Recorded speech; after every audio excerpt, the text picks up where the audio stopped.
So, like, without spoilering, what's the plan after the Bone Ship? So the third book comes out, as you said, next September, possibly November, to follow on from Call of the Bone Ships. What's next after that? Something loosely Robin Hood themed. Still fantasy? Still fantasy, yeah. Another trilogy, hopefully. Okay. We're in the delicate process of talking to the lovely Albert about it and seeing if they like the idea of it, which is always fun. Actually, that's true. They're lovely. They're really, Albert are really lovely to me. They like what I do, so it's quite nice. And I make them money, which I think they like that. Yes, they like that more. Making the money. More than they like me, yeah, a lot more. But yeah, like I was saying to Stephen before we started filming, the assassin books are very loosely the King Arthur myth. In as much as I would need to, if I pointed out the bits to you which were King Arthur, you'd go, "Oh yeah, of course, it's King Arthur, obviously." And I kind of want to do Robin Hood, and I have this idea of a massive forest, because I've done the assassin books were like big plains and moors, and obviously the Bone Ships is the sea, so forests seems the next place to go. And squid. The squid are definitely going to be in it. I know this. It's my thing. Squid. Someone said something about a land squid between you and Adrian Tchaikovsky. I like, who got to that first, I think. I've got to get it before Adrian does. He's done octopuses, so I'm having squid. A land squid somehow. Land squid, yeah. In the forest. Yeah, in the forest. Forest squid. Yeah. They work. Yeah. I'm sure you could find a way.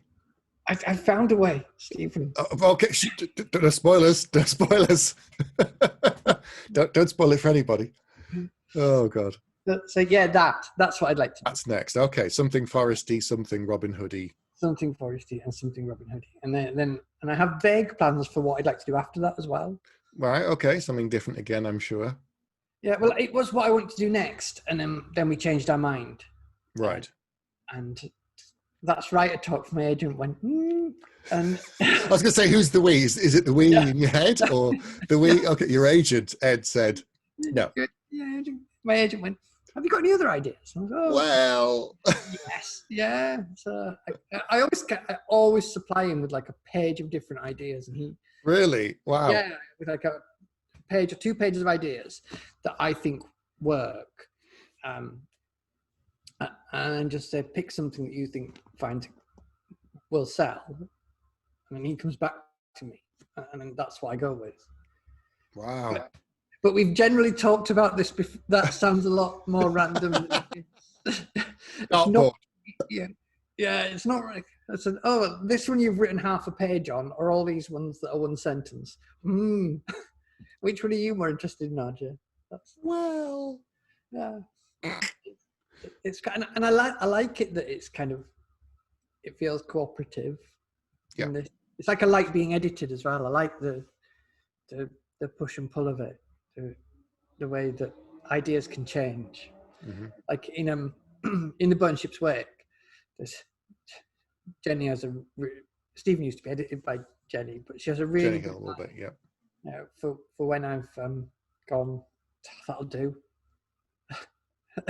and there's a bit of it's probably about 100 pages where I've gone, yeah, that'll work if no one looks at it too hard, and of course she does. Mm-hmm. And she sort of goes, no, no, it doesn't. I'm going, oh yeah, okay, then it doesn't. I knew that already, but when you point it out, but then you kind of look at that as a puzzle and how can I fix it, and then with stuff that she's noticed that I haven't earlier on, and suddenly you get a new thread that runs through it, and it's really weird. It's like when I realized how I could fix what she'd said together with another thing she'd said earlier on, it was like the book just went and tightened up another notch, right. And I thought, yeah, that's it. And then later on, there's other stuff where I've done a thing, and Jenny wasn't taken with it, but I was quite taken with it. and you, people often say, does your editor make you change things? Mm. And they don't really make you change things. They just make you find new ways of doing what you want to. Is a better way of how I work. Justify what you've actually got there better. Yeah, I'm gonna do the thing. I just need to make it work better. So yeah. So there's another bit later on. So I'm quite looking forward to doing that. It's quite exciting to feel it and tightening up. So, and I don't want to. I want to stick the landing with it. Yeah, it's a third book, so you need to get everything tied together to make it make sense at the end. Yeah, she was really positive about it. So that's good. That's good. More positive than she was with the other two, which is the way you want to go. Yeah, build. Yeah, definitely. And then on to the next thing. It doesn't seem like 2 years since I started writing those books. Oh God, no. I thought it'd taken me 3 years. Maybe I wrote them more quickly than I thought. Then. Or because maybe. Like me, your first trilogy came out within 12 calendar months, but they were every 6 months. Mm. And then with the new trilogy, you've had one book out a year. Yeah. But you'd obviously started writing the Bone Ships, 2 years ago. So. Yeah, I don't know, 'cause I didn't actually put in any chapters of the Bone Ships as a submission to Orbit. Have I told you what I sent in? No. I sent in like a 3-page synopsis that was half poetry. And it was just it made sense. It all worked. So that was what I sold it on. But the new thing, I've written 3 or 4 chapters. So you always feel like you got a head start if you've done something. Yeah. So if they're like that, I'll kind of jump straight to that. And of course, and I write other books in between that I can't talk about. Yeah. But I do that just to distract myself. And it's really weird how quickly you can write a book you don't have to write. It's a totally different mindset. It's really because it's not your job. It's fun part of a different thing. Yeah, we don't mention the J word or the W word. Oh, okay. Career. My agent's banned from using any of those words because I've never had a job I've liked. So, and I've never wanted to go to work. So writing isn't any of those things. It's still my hobby. Yeah. Just a hobby. Yeah, it's just a hobby that pays me now. yeah. Hobby that pays. I mean, that's living the dream, really. It is, or as somebody pointed out, it means you just never stop working. Yeah. Like I wasn't supposed to be writing at the weekend, and I still did 1,500 words on Saturday and 2,000 words on Sunday when I wasn't writing at the weekend. But you have a day job and you write. I couldn't do that. I physically couldn't. I would never get a book finished. I'd come home and go to sleep. I part time, but I work at home, so I'm not commuting like I used to do. I used to do it all and work full time, and I just purely write in the evenings and weekends. But I'd sleep a lot less. Yeah. than I do now. So I'm a lot healthier than I was back then. But it's juggling. It's definitely a juggling act. But I do think it's awful that a writer can't actually make a living writing novels when the amount of sheer work that goes into it is proper madness. And you kind of hope and being that serious, it's even worse for musicians. I don't know how it will be fixed, but it needs to be fixed because stuff like Spotify has just killed music. You can't make a living as a recording musician anymore. It's just not without touring and doing live gigs. No. That's where even the big names, they say they make their money touring. It's not from the sales of their album, which I think, but surely if everybody's gone to a gig and it's like, no, because it's, I don't know, £10 for an album, but it might be £30 for a ticket. And then, a 20,000 person gig or whatever it might be, and they do a couple of them a week, and you start to realize that that's where their money is from. And smaller bands like T-shirt sales and stuff like that. Yeah, merchandise. They make money from merchandise, and you think, wow. If you don't make money from Spotify if you're a smaller band. No. Even if you're quite a reasonably sized band, Spotify don't pay you enough to live on. It's and yet I do pay for Spotify, and it's kind of like, oh, I hate myself for it, but I love the music. I tend to, if I really like a band, I will buy their albums, even though I don't actually have a CD player in the house. We realised this. My little boy went and he did a thing called Rock School. Yep. Where we bought him an electric guitar and he went along and he learned to play Back in Black by AC/DC, and they wrote their own songs and recorded them on a CD, and he brought it home for us to listen to, and we were like, oh, don't actually have a CD player anymore. We're that modern. It's all streamed in our house. Okay. You have to go out and buy one just so you can listen to his CD. Oh dear. Right, we've got some questions from the peoples. Yes. Okay. So your good friend and mine, Tom, has said, who would you cast as the main protagonists in both your trilogies if there was a film version? Do you know why he's asked this? No. Because he knows perfectly well. I have no idea. I don't know the names of any actors. Well, no, that's a lie. I know Arnold Schwarzenegger. Yep. I can remember his name. Yep. And Winona Ryder. Mm-hmm. So for the assassins, that's 15-year-old Gerton Clubfoot would be Arnold Schwarzenegger. and his mother figure would be Winona Ryder. That's there. There we go. And the Bone Ships. Oh, now I did see an actress who I thought would be perfect for Maus. But I have no idea who she was, or what she was in anymore. But I did see there was somebody who I thought, oh yeah, you'd do it. Mm-hmm. She was playing quite a fantasy type thing. Anyway, a lady from a show. Who could play, and someone could play. I don't have the faces of my characters in my head at all. Right. They don't exist. And I never think about casting anyone off the TV that I've watched as them, because then they'll become them, and that's how I'll write them. The only one that's slightly different is there's a character called Coult in Call of the Bone Ships. Mm-hmm. And as I was writing him, I realised he was a friend of mine and yours called Pete McLean. Kill his character horribly. Is that what you're telling me? No. I was just writing him, and I just, oh yeah, Pete could play you. And Pete's reading it. I've told him, and he's reading it now, and he likes him. So that's okay. That's good. He's borderline terrifying. So I kind of think, oh yeah, Pete could do that. He's got, yeah. I just read his first book recently. Brilliant. Loved it. Oh, it's really good. His Priest of Bone. Second one's on my Christmas list, and now it's going to be TV series. So yeah. I'm so pleased because they're so good, and he's lovely. I just really like him.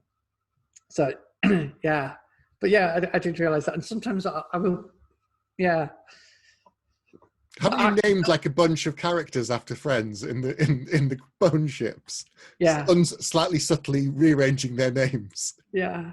I think you're in one of them. I'm sure you are somewhere. So I mangle names, and I kind of think it's really weird at the time, and I think, oh yeah, that's so and so. And he's dead. I'm really bad at names. So, like, there's a character in it who is my editor. She's in it. Right. Okay. I'll look for Jenny in the books. Yeah. Yeah, and Nazia. PR and marketing from terrifying. She in the books. Yeah. Yeah. And who else for putting it? Just names though, and I just throw them in, and I forget then. And then you get to book 3 and think, oh god, am I prepared to go and read back all the way through the other 2 books to find out whether I've put someone in? So kind of thing, I'll do them in the next, whatever's next. But I hate thinking up names. It's the worst bit. Thingy, as they just put person's real names mangled. Well, yeah, it's a good placeholder. Yeah, it's quite good for throwaway people. Not that I think any of the people I'm killing in my books throw away in real life. But when you get this is, sorry, Tom, why did you even ask me this? Do you know Tom Parker knows that I have an answer to this?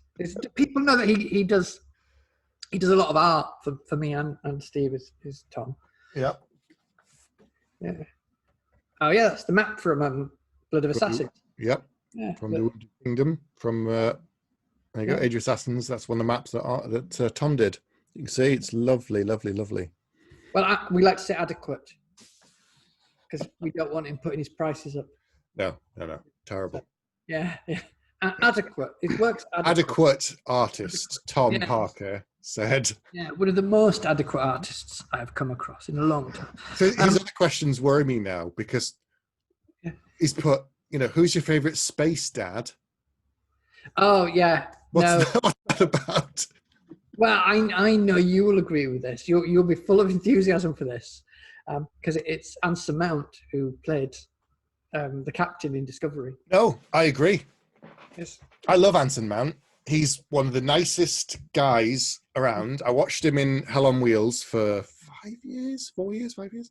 And then I've been listening. Have you listened to his podcast he does? No, I didn't know he did a podcast. Brilliant. I'll have to think of the name of it in a minute. But him and a friend do a podcast. I think they started it fairly recently in lockdown. Yeah. And they talk to people, and he said, I get bored of being asked the same questions in interviews, and so do my people that we speak to. So we do it differently. And him and his friend just talk to people about stuff that they want to talk about, and it's really good. It's really interesting.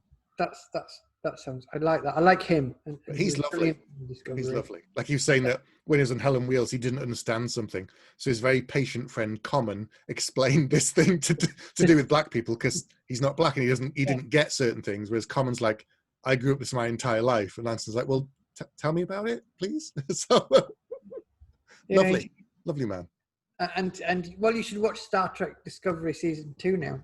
If you like Anson Mount. I like him, but I have my limits. So he's your favourite space dad. Yeah, he's my favorite. I want him to be my space dad. And he will be brilliant. And have you watched The Mandalorian, the new series? Yep. It's rubbish. I want Timothy Oliphant. He's my favourite space dad. Is he? I was really disappointed in the first What? Really? Yeah. I thought episode 2 was slower, but the first one was amazing. I don't want to spoil it for those who haven't seen it, but there's so many Easter eggs in that first episode. You see, that might be why I didn't like it, because I don't care about that. It was a good story with the crate dragon. But by the time it got to it's not really a spoiler to say the crate dragon eats some people. No. I think you can guess that's coming from the moment it's mentioned. I didn't care about any of those people.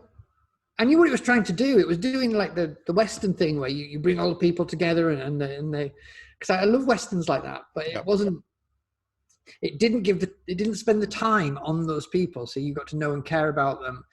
So it mattered at the end. It was all like, God. And I really liked the Sand People, and it kind of just really underused. It was just like, it's all right. But we learned more about them in a 60-minute show than we did in 9 films.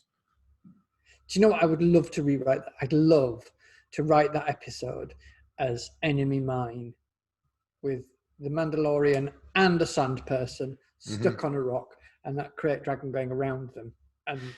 And he's meant to kill the sand person, but they have to work together to get off. I think that would have been a much more interesting to me episode.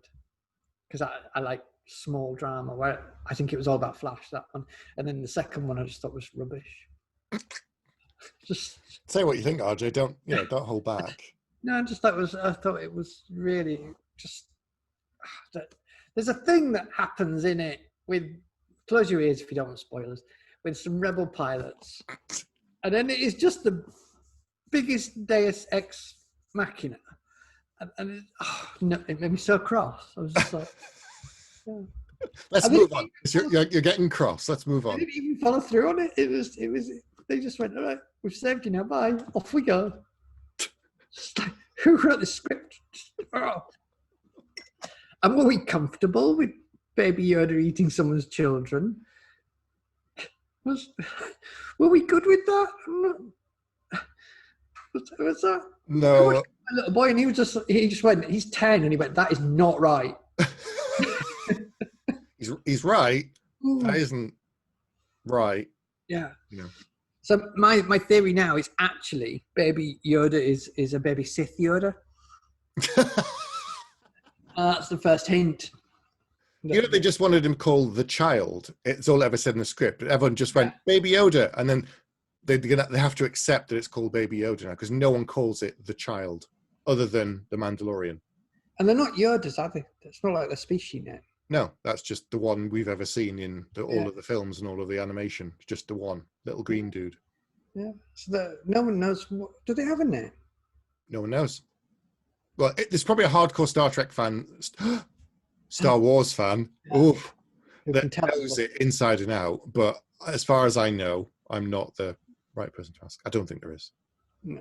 Well, I'm not. I've been, and I'm gutted because I want to love it. I really liked the first series. I thought the first series was really clever, and then I think it'll get better. Anyway, let's move on. Star Trek Discovery is excellent, Steve. Let's move on. So Dan has asked. That's when you just go, and that's tonight. We're done now. Finished. And we're finished. Yeah. Dan asked which series was harder to write, Bone Ships or The Assassins. Bone Ships was harder to write, as we sort of covered that earlier on, because it's more deliberate. The language is more deliberate, and the language is a character in the book in a way that it really wasn't in the Assassins books. I mean, it is a bit anyway with me because I write in that way. I'm a voicey writer, but it's very deliberate in the Bone Ships. It's repetitive, and it's meant to give a sort of feeling of the sea, and it comes in and out, and it's lyrical, and yeah, it's deliberately a bit pretentious. Okay. Well, yeah, you know, that's what you're going for. Yeah. It's not like people could say, "Oh, well, it's so pretentious." Well, I know is your answer. Yeah, I know. It's purpose. I can't really talk about criticism with them saying that does criticism sting, and I'm saying, well, not generally, because usually the things people don't like are things I've done deliberately. In which case, you just think, well, no, you're wrong. It's like, if they didn't like it, that's fair enough. But saying, "Oh, you did it on purpose," no, I did do it on purpose. Yeah. That was the point. Yeah, and I don't mind people not liking stuff. I think it would be a really boring world if everybody liked stuff. And I think also if I wrote something and everybody liked it, I'd be a bit worried. Yeah.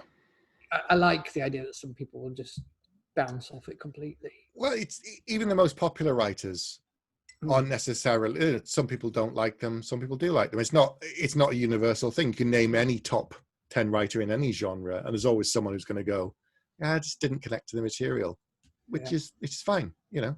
It's usually me. Probably, yeah.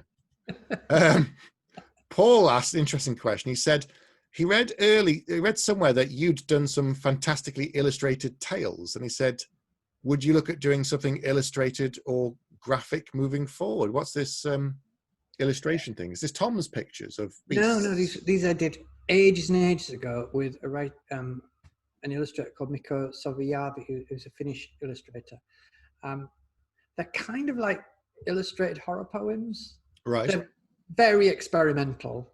My favorite review of them was, "This must be art because I do not understand a word of it." And I just thought, yeah, you got a point. I love that. Maybe not. I'm not sure they would appeal to all the people who read my books. Okay. I like them. They're kind of, when I say I like words, I like the whole gamut to some really experimental stuff that two people will buy to really commercial stuff on one side, and I play sort of in between. My books are quite commercial, but other stuff, like there's a thing called Babkatha that is on the Minor Literature's website that's quite literature-y, and possibly the poems I do with Mikko, they're not literature, they're experiments. They're right. Playing the text and telling stories. But yeah, I think I'd quite like to write a comic, but I don't think I could, because you have to write not very much. And I think if I wrote a comic, I'd want it to be like the comic version of Jerusalem. 500,000 words, yeah. Yeah, 500,000 frames. And no one is going to pay for that. They're just like, no, Archie. But I quite like the idea of somebody taking something I've done and turning it into a comic. I think graphic novel. I think that would work better for me, and I would have to just walk away from it and say to me, "You make those creative decisions," because I don't think I could. I write lots. I've discovered that I can't write short stories anymore. My mind is thoroughly into the idea of a book being a minimum of 90,000 words, and that's there you go, Paul. That's much more in depth answer than. Okay, there you go. He also asked, but after you've having now done the bone ships, are you any good on the water? Do you have sea legs in real life? I'm good on a boat for about 15 minutes. Then I'm quite happy to get off. Right. That's enough time for me. That's your limit? Yes. Sometimes I go to Whitby. We go out on the little pretend pirate ship. Well, we used to. We don't anymore after my son discovered his sea legs were even less than mine. We're about 10 minutes on it. And he just went, I think we should get off this thing. Okay. He didn't. Okay. No, I didn't enjoy it myself. But I love the sea, but I'm not sure I'm a great sailor. My dad is. My dad, I think my love of the sea comes from my dad because he's got his captain's license, and he sailed all around Europe and stuff on tall ships. Wow. Yeah, but I'm not sure I'm cut out for it. It's a lot of work. I don't do that. Yeah. You can't just sit down, which is my favorite thing. Yeah, my dad was in the Navy, so I think I got my sea legs from him. So I'm usually good on water, usually. Though, my mum and dad live by a canal now, so we're planning on buying a dinghy. So I don't know if that counts. Yeah, practice on that. Get your sea Go legs. up and down the canal outside the house. Maybe take over a narrowboat. I always want to go on narrowboat, except, I'd need a really tall one. Yeah, I don't think you'd fit on a narrowboat. No, just not very comfortable. I'd walk along like that all the time. Just be. Boats are for small people, really. I'm probably too tall, really, for boats. You need a boat you can lie down on. If you had like a track that ran all the way down it with like a sledge thing, and you just sat in it, and you could just push yourself up and down the boat. Along all the way along. That'd work really well for you, I think. Yeah. I'll try and find one. Okay. Pretty sure it doesn't exist, but we can have a go. We can try. Okay. Yeah. Maybe that's my new thing. Boats for tall people. A new company that I'll put my. I was going to do a podcast about being tall in a small man's world. I asked loads of people for names of what the podcast can be, and the favourite one that someone came up with was Beans Talk. I liked it. I wish I could claim credit for it. I can't. I was going to call it, Gulliver's Travels. Oh yeah. But Gulliver's Travels. Ideally, you need someone really small presenting it with you. I know a lot of people who are very small. To you, Stephen. Yes. Everyone. You're not someone's actually small. Yeah. Yeah. Okay. Last question.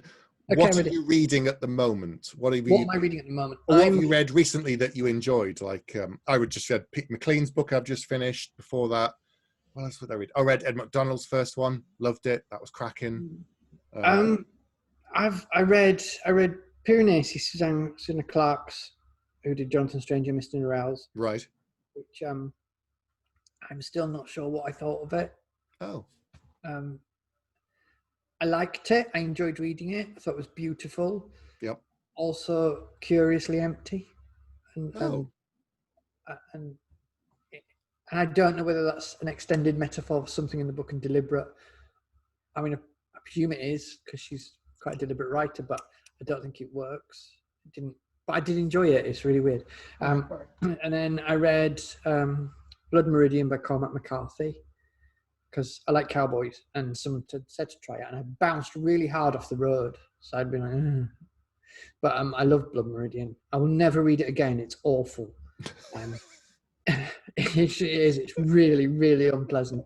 I don't want to read it again, but it is an amazing thing and worth reading once. And I'm also reading a book called What Fish Know, which is about fish. and what they might know, and stuff. It was written by a man who really likes fish, possibly a bit too much sometimes. I Okay. think.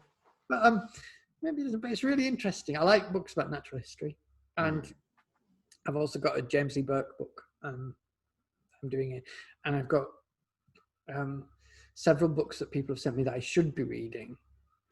Right. Don't seem to be able to get my head around at the moment. I think it's because I'm editing. It's much harder to read fantasy or science fiction when I'm doing something like that myself, because I just can't settle, and I want to go and do that thing rather than reading someone else's thing. Not in a nasty way, just in a I can't describe it. It's just like it's like a constant reminder that actually I should have finished that book. It's really, really stupid. You idiot. Relax. Oh, and I read Alia Whiteley's book on mushrooms, which is brilliant, and I can't remember the title of. Really good. Because I'm a bit fascinated with mushrooms, so that was quite nice. And it was really lovely because it didn't actually tell me anything I didn't already know. It was just really joyful to read, because it's a subject I already know a bit about. Well, quite a lot more about than I thought when I was reading it. But it's just really lovely to read. I loved it. I even blurbed it. I hardly ever do that. Wow! Excellent. Excellent. Well, Okay. And also, I feel I must recommend TV Queen's Gambit, which is an astounding bit of television. I've seen it. Is it a limited series? It's like 8 episodes or something. Yeah, and I hope there's never any more. It doesn't need to be any more. It's perfect. Right. Absolutely brilliant. It's about a chess player. And it's not about chess, really. It's about people, but it's just amazing. It does everything you want something like that to do. It's really just like tears at the end. Good tears as well. Yeah. And it's kind of, it's weird because we've been watching The Marvelous Mrs. Maisel. We've just finished season 1 tonight. Just brilliant and joyful. So clever. It's so like, I at first I was really not sure, but the humor in it, there's so many jokes being shot out. To say this isn't true, but it is. It reminds me of The West Wing, in that a West Wing script for a 60-minute show would sometimes be like 85 pages because there's so much. In this, the jokes, it's like, and if you're laughing at one, and you've missed 2 more jokes in Maisel because there's so many. And it's like watching Technicolor. It's kind of hyper real in the way it's shot. It's just amazing. Yeah. If I were you, I'd skip series 3. Oh dear. There's some funny stuff in series 3. It didn't work for me. How many seasons are there? There's 3 at the moment. They're making another one. Oh, okay. All right. Okay. Because I saw there was 3. I was thinking it was done, but maybe it's not done. Unless you like 50s doo-wop. If you like sort of 50s music, you might really like series 3. But it kind of, I won't tell you because it's spoilery. Okay. I'll see how. I think we're probably going to watch it because we're both watching it. I'll watch it through. You will watch it because you want to, and there's enough joy in series 3 to get you through it. But it feels like a dip in quality to me. But if you like Mrs. Maisel, you will love Queen's Gambit. But the big difference between the two is they're both set at the same period. Mid 50s. Mid to late 50s, yeah. Yeah. And you forget Queen's Gambit is set in the 50s. Right. It stops being like, in Mrs. Maisel, it's a character, it's part of it. Queen's Gambit is just so engrossing, you completely forget when it is. It's just like astounding. It's nearly all close-ups of people's faces, and she's such a good actress. Everything you need to know is just like in a glimpse. It's just astounding. It's just brilliant. Proper. Excellent. I'll definitely watch it. It's also on Netflix, so it's on my list of things to watch. Anyway, right, we've strayed, and I've gone on long enough. So I'll say thank you for RJ for joining me this evening. I'll post links to all of his website and books, and he's got them behind him. So check out his books, and I will speak to you soon. Bye, everyone. Bye.